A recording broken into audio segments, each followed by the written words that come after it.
We just can't have nice things.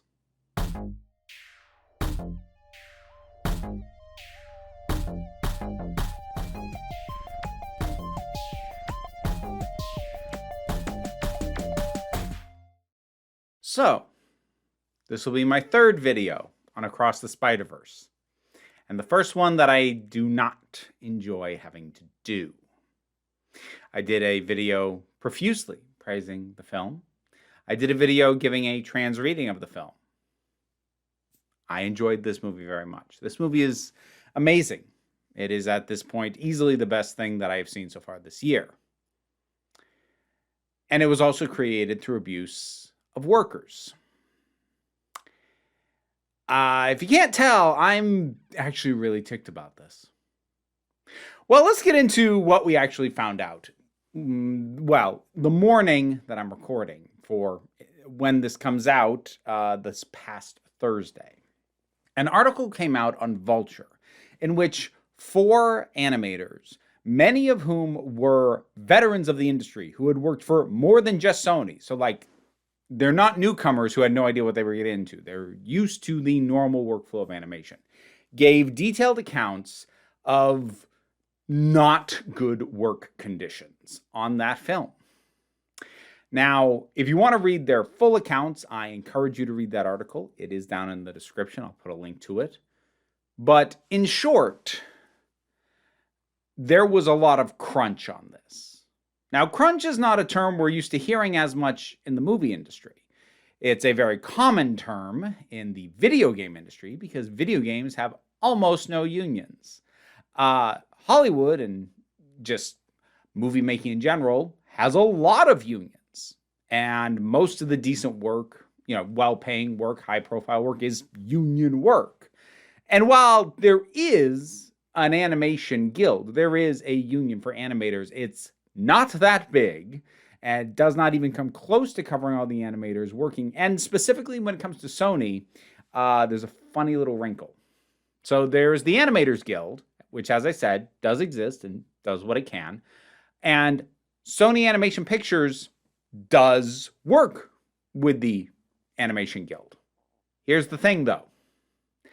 The actual animation work, the core of animating this film, not designing and storyboarding or any of that, but the actual hard work, the actual day-to-day work of getting the thing animated was not technically done by Sony Animation.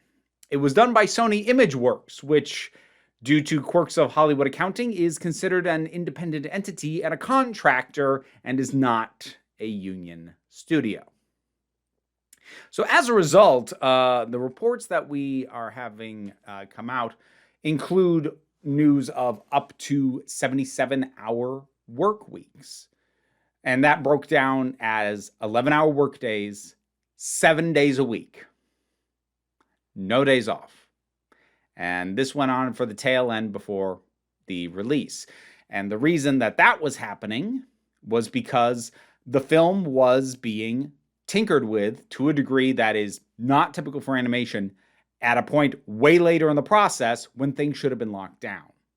To give you sort of a little bit of a sense of this, animation in general is a much more free-flow creative process in the beginning.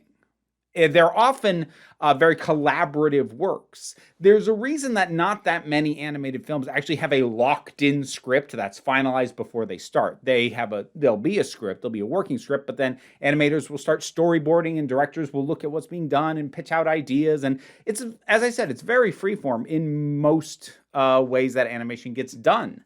But that's early on. What you then do is you take those storyboards, you finalize the story, you basically edit it before you go to full animation. You do the editing first and you assemble the movie. You know what it's going to look like before you put things into full production and finalize animation. Because if you don't do that, what results is a whole bunch of needless work. Because if you make your animators do full finalized, finished, polished, and in the case of using any kind of CGI or computers, final renders of scenes or shots before you even start considering, well, do we want this? How does this flow? Is this going to work in the edit?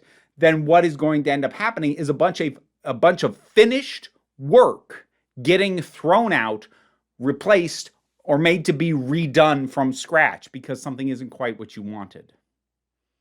And given the amount of work that goes into a finalized edit, a finalized render, there is a reason you do not do that. It is fundamentally disrespectful to animators and the very art of animation to make them do full finished work that you know might well have to be redone from scratch or thrown out completely. And what I have just described, that scenario, does appear to be what has happened. Now, we'll get into a few more details on this beyond just the length of the work week, as I mentioned. There are a few things that I will say up front. Sony did comment on the article. In particular, there were some quotes from Amy Pascal, who produced it. Now, the only thing that they disputed, so they didn't dispute the 77-hour work week, nor did they fully dispute the source of most of the issues, and I'll get to that in a little bit. What they disputed was one thing, at least at the time that I read the article. Whether they decided to dispute more since, don't know. The one main thing that they dispute was something described by one of the animators who was interviewed, who said that they lowball the standard salary for animators, basically telling them, well, once all the overtime is in, it'll be up to a standard wage, which, if true, is messed up. That is the one thing that Sony is disputing. So I'm not going to dwell too much on that, but it does bring me to something that I do want to make a point about, and I'll do it now. Overtime, so far as I can tell, was paid. Good. Because that is unfortunately a very common problem in a lot of animation and 3D rendering jobs, whether it be video game or animation. If overtime was in fact paid, well, good. That makes this slightly less monstrous than a lot of crunch situations. But it also doesn't make it okay.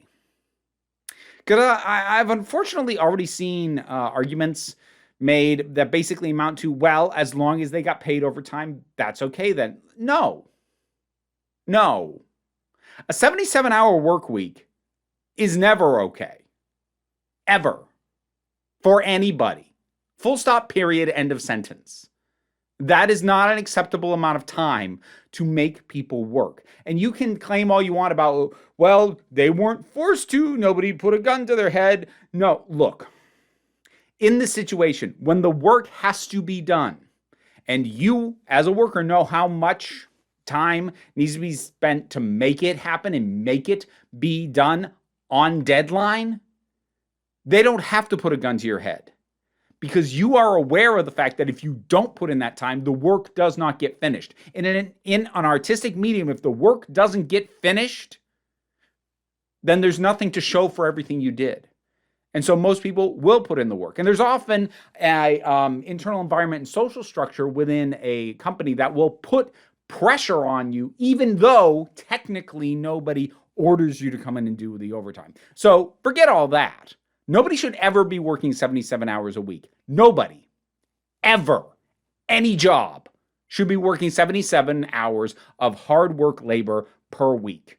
Studies have already shown that anything over 50 hours, you get diminishing returns on the quality of the work being done. And actually, it's not uncommon in a lot of situations like that, where after a 50-hour per week, once you've hit that barrier and you keep going, the work gets worse. Mistakes happen and then has to be redone, and it actually gets less productive.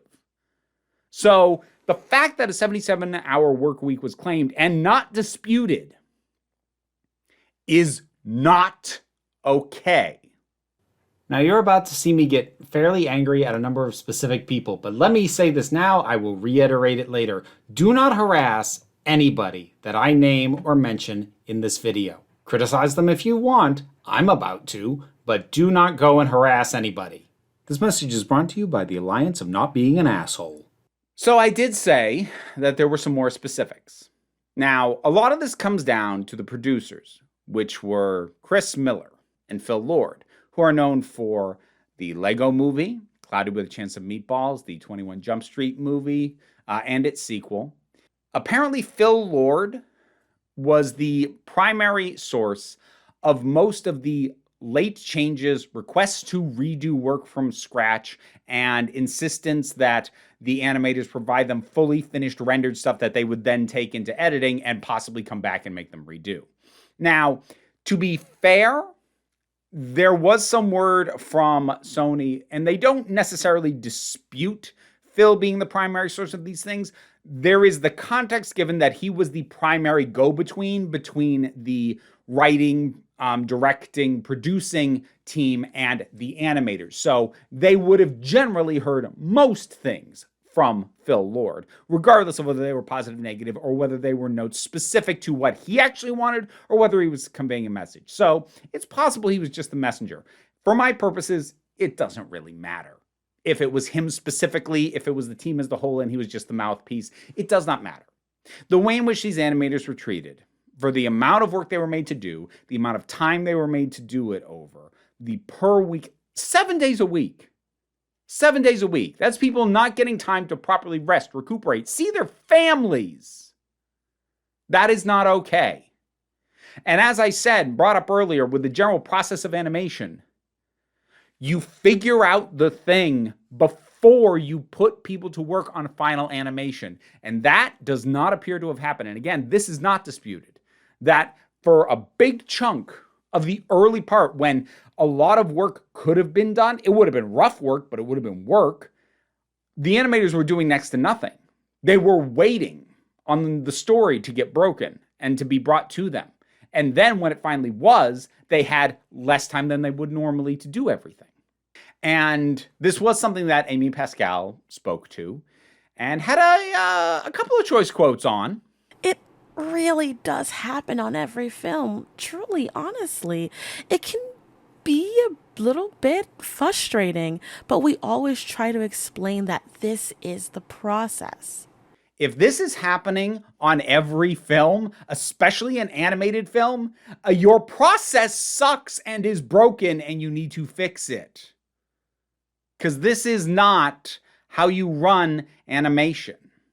It's worth noting that probably part of the reason why there's no dispute with word coming down from Lord that they had to change this, alter this, is that that's honestly super consistent with what we know about him and Chris Miller's working process. This is, in fact, the reason that they were fired from working on Solo, a Star Wars story, because they have a very loose way of working on a film. They improvise a lot. They throw out the script. They try new stuff, and then they find it later in the edit. That's just how they work. And as I said, this is, in fact, why they were fired off that film, because Kathleen Kennedy was so defensive of that script that she thought anybody messing with it that much should not be allowed to continue. She got rid of them and brought in someone who would just shoot the script as is. Because the script to Solo, a Star Wars story, was too good to be messed with. Regardless, a general sort of sense of chaotic process but really good end results is kind of the catchphrase of Lord and Miller Productions. But it hasn't come with overworking people to this degree prior to this. But what is being described very much fits with what we already know about the process of these people. But no, Amy Pascal, this is not typical. This does not happen on every movie. Or at the very least, it shouldn't. Even if it does, it shouldn't.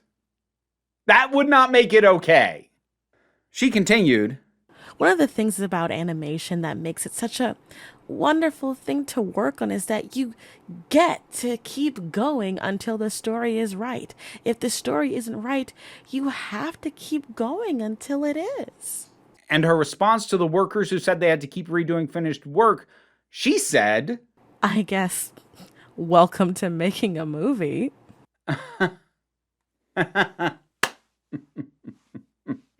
Go f*** yourself. This is not how these things are supposed to be done. Most of these workers who came forward with their stories, and you should know Amy Pascal or Phil Lord or Chris Miller or anybody else involved in this movie, you should be aware of the fact that for every one person who comes forward and actually tells their story, there's going to be a lot who have similar experiences who don't. Because even though in the report these people were anonymized, they are risking a lot by speaking out. Because it's distinctly possible that Phil Lord and Chris Miller don't realize what an abusive process this is. Maybe they don't. Maybe it's been so successful for them for so long, and maybe this is the most off the rail it's gone, but maybe nobody told them. Because nobody above them is going to complain as long as it looks like the work's going to get done. And nobody below them is going to point it out to them because what's it going to get them? Fired, probably. It's a non-union gig. Is that actually how it is? I don't know. But either he's ignorant and should have been made aware this is like their fourth or fifth animated film that they've worked on. He should know by now. Somebody should have freaking told him that this is unfair and abusive to the people that he is in charge of. And if he did know and did it anyway, then also Phil Lord and Chris Miller, go yourselves.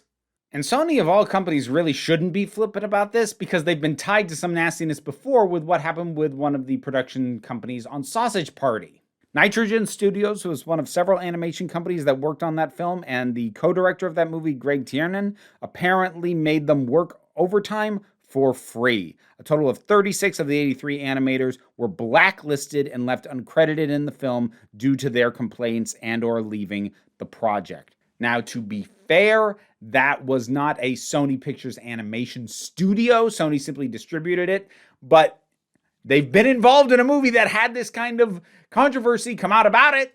So it's not like they don't know this can happen, and it's not like they haven't seen the bad press, and it's not like they would be surprised that such a thing can exist. So even though Sony was only the distributor on that film, there were lessons to be learned, and apparently they didn't learn them. Well, that's not fair. I guess they learned to actually pay people overtime, but that wasn't the only lesson.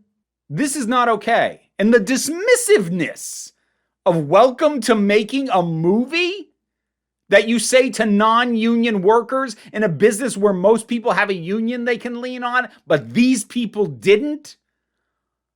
No. And what's really annoying is the first part of her statement is correct.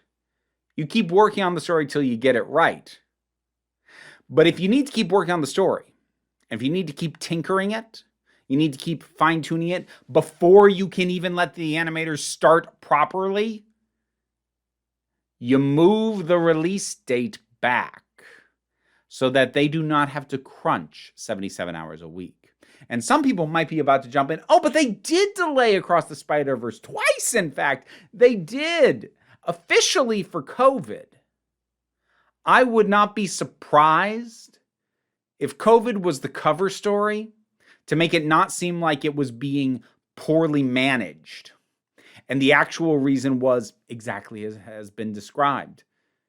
They had the animators basically on ice, not getting to even start their work because they were tinkering with the story. And then even after the animators finally get handed a story and shots to do, it's then getting tinkered with after the fact, continuously, the entire way through.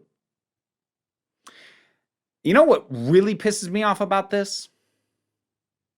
It's a great movie. And because it's a great movie, a successful movie, financially, critically, a beloved movie already, that's going to be taken as validation for the way that it was made. And it shouldn't be. And maybe that's how this kind of treatment has been gotten away with before. Or maybe not. Again, maybe it was worse on this one than others that these producers have worked on. Or maybe it's always been this bad and they're allowed to keep doing it over and over and over again because their movies are successful.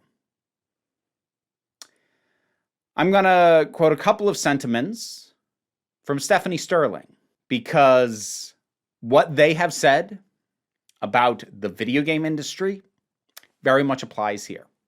The first is, Crunch is not a triumph of the workforce. It is a failure of the management. If your workers have to do 77-hour work weeks, that is because you have failed them as a manager, as a producer, as a director, as an executive, whatever.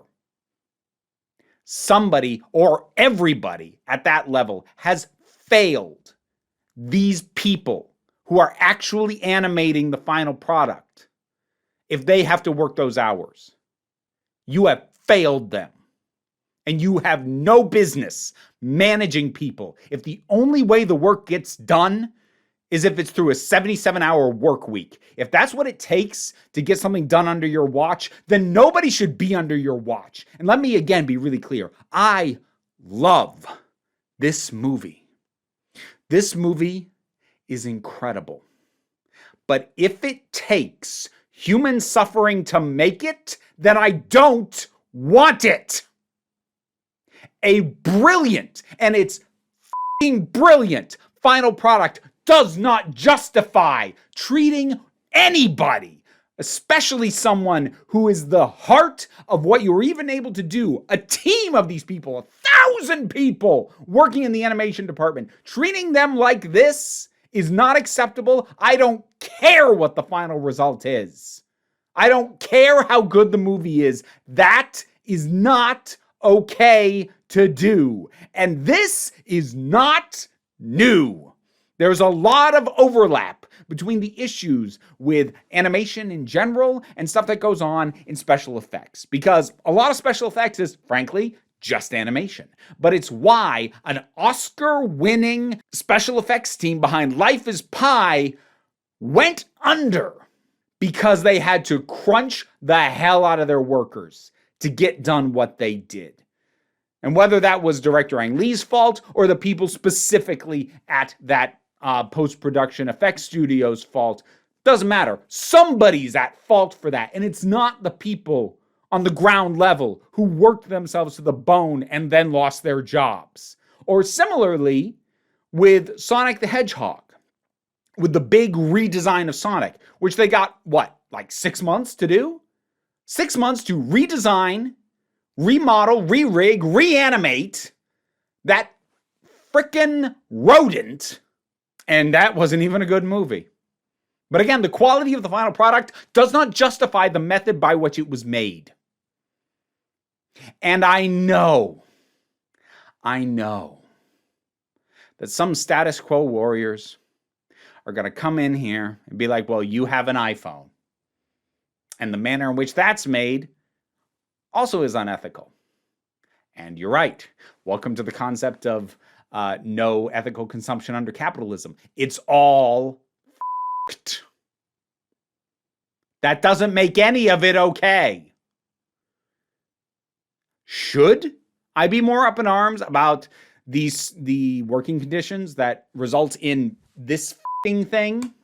Yeah, I probably should. But I only have so many spoons.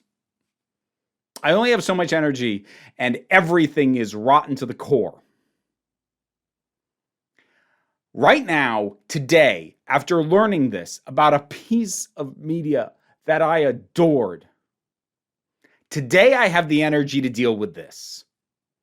So that's why I'm here, and that's why I'm talking about it. And I don't care if it makes me a hypocrite because of other aspects of my life that I'm stuck with because I live in this frickin' society. Yes, we live in a society, and that society is broken.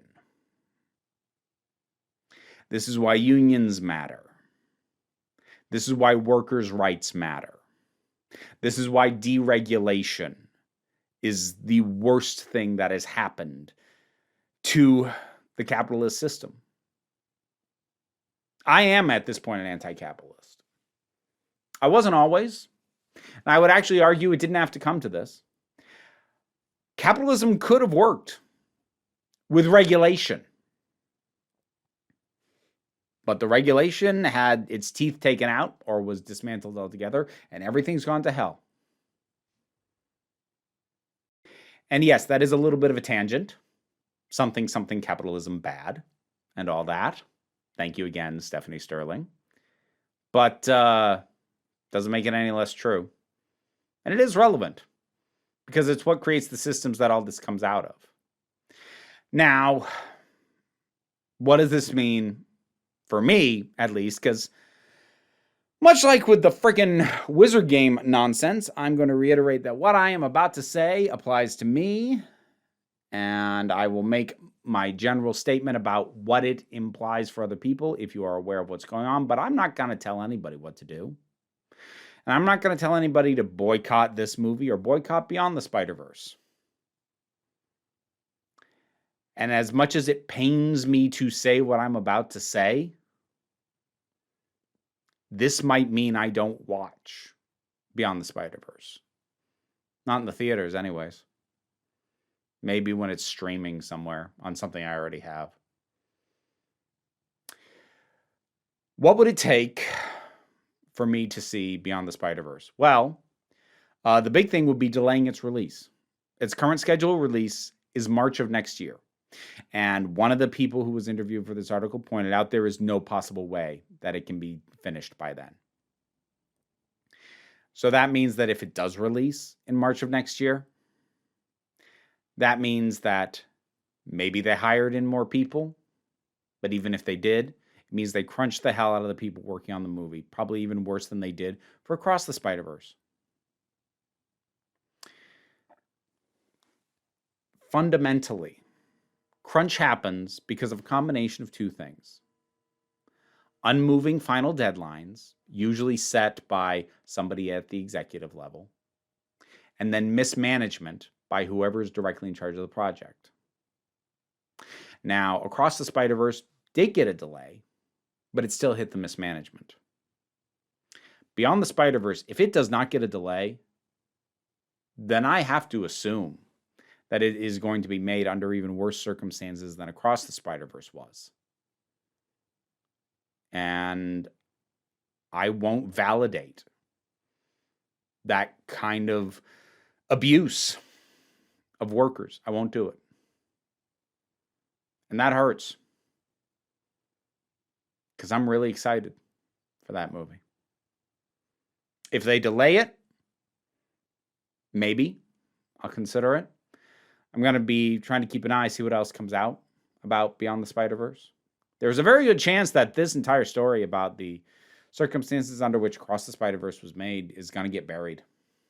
Movie's still in the theaters, still doing very well.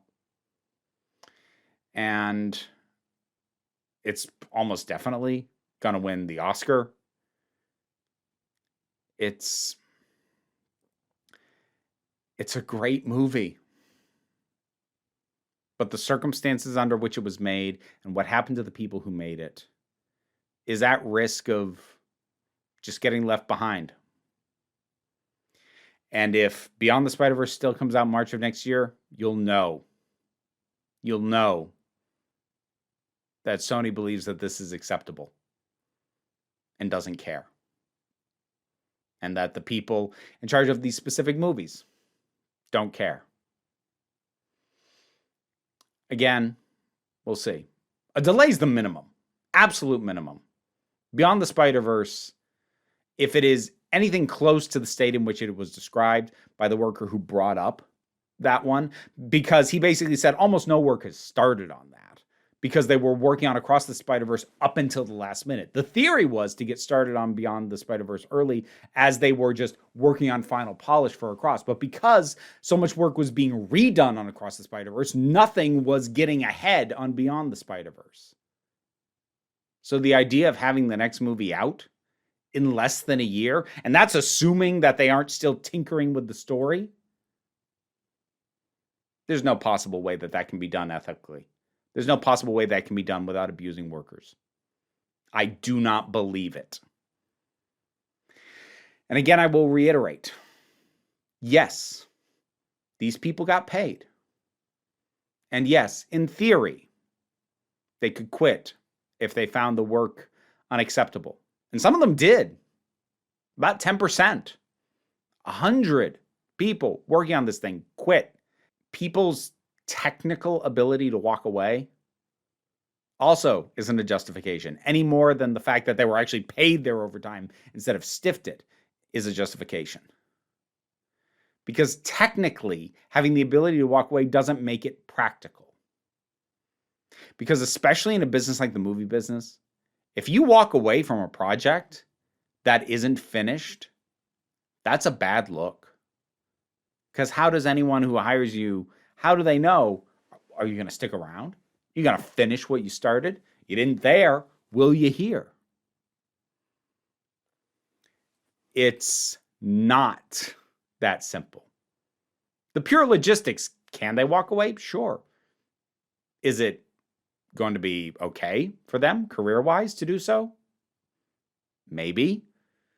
Maybe not. Will they actually have somewhere else to go right away? Who knows? And not to mention the fact that this is a creative field. These people aren't just sitting down crunching numbers. They're not doing data entry. They're animators. They're artists. They're putting their creative energies into this. And if you have not worked or had a passion or hobby in a creative field, you might not understand what you are asking someone to do to walk away from something they've been pouring their creative energies into. Not just their work hours, but their creative juices. That's not an easy thing to walk away from. And that's even setting aside the logistics.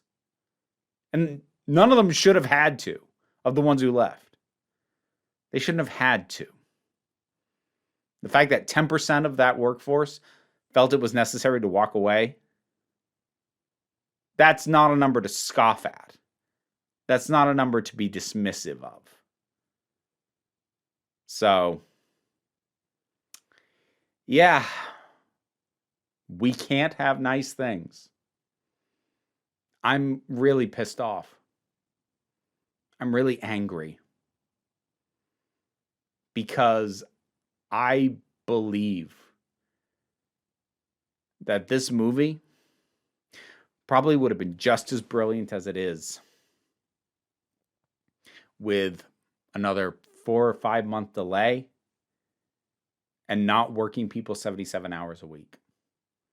We'd have the same amazing, brilliant movie. But that's not how it works. People who are not on the ground floor working those hours make the decision of when it has to be done by. And then they make other people do it. I don't really have a wrap up for this. I'm just both exhausted and pissed off. Across the Spider-Verse was made with abuse. And I'm real ticked about that. Whatever thoughts you have on this, drop them down in the comments and let's talk about it. Please try to avoid any excessively harsh personal attacks or any threatening language to anybody that's in this, whether it be Amy Pascal, Phil Lord, Chris Miller, or any of the animators who spoke out. No matter who you disagree with, be careful with your wording. I can and do delete excessively and needlessly nasty comments. But I still want to hear your thoughts. Patreon is how I am able to pay my bills and do this as my living. And even if you can't help me out there, like, share, subscribe also help. And in this case, I feel that's a little bit more of a call to action than usual because, as I said, I'm very worried about this getting forgotten and buried. And it shouldn't be.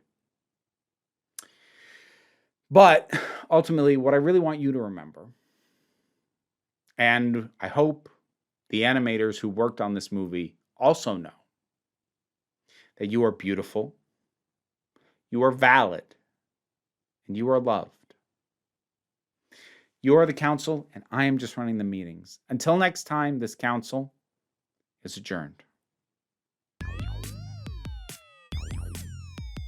Massive thanks to my Patreon supporters, and in particular, I want to thank Robin Moore, Zubin Lutfullah, Tarak, the thing that goes doink in the anime, Ruth, Oliver B., Solitary Pictures, Ulrich Bogdan, Melinda Walters, Jen, Leotha Boyd, Auntie Kate 808, Becky Sparks, Fernabulax the Poodle, Robin Powell, Tracy Scrabbit, Angry Caspero, Adam R.D.L. Taylor, David Hall, Shayla Gourlay, and Rosalind Bennett.